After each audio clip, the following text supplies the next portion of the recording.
Come, all ye dryland sailors, and listen to me song. It's only 40 verses, and I won't detain yous long. It's all about the adventures of this old Ishbourne tar, who sailed as man before the mast on the good ship Calabar. Oh, the Calabar was a spanking craft with a rigging fore and aft. Her helmet stuck out far behind, and her wheel was a great big shaft. With half a gale to fill her sail, she could do 1 knot per hour. She's the fastest barge on the Lagan Canal, and she's only 1 horsepower. Oh, the captain, he was a strapping lad, and he stood just 4'2".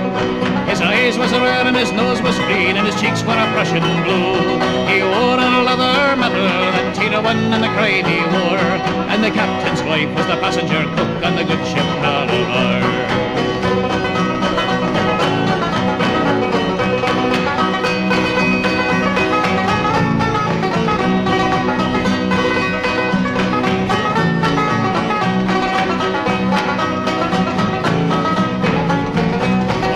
Captain says to me, "My lad, look here, me lad," says he, "would you like to be a sailor and sail the raging sea? Would you like to be a sailor and foreign seas to roll, or a downward bound to Portadown with a half a ton of coal?"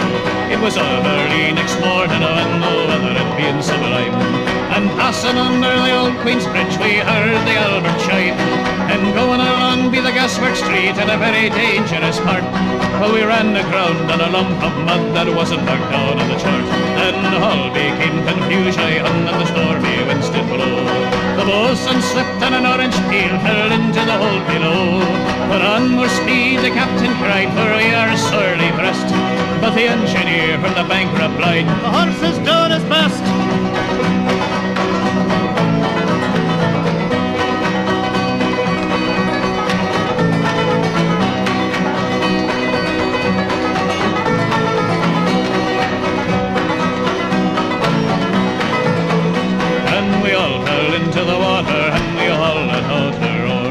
There was a farmer standing there, and he threw us the end of his galluses, and he hauled us all to shore.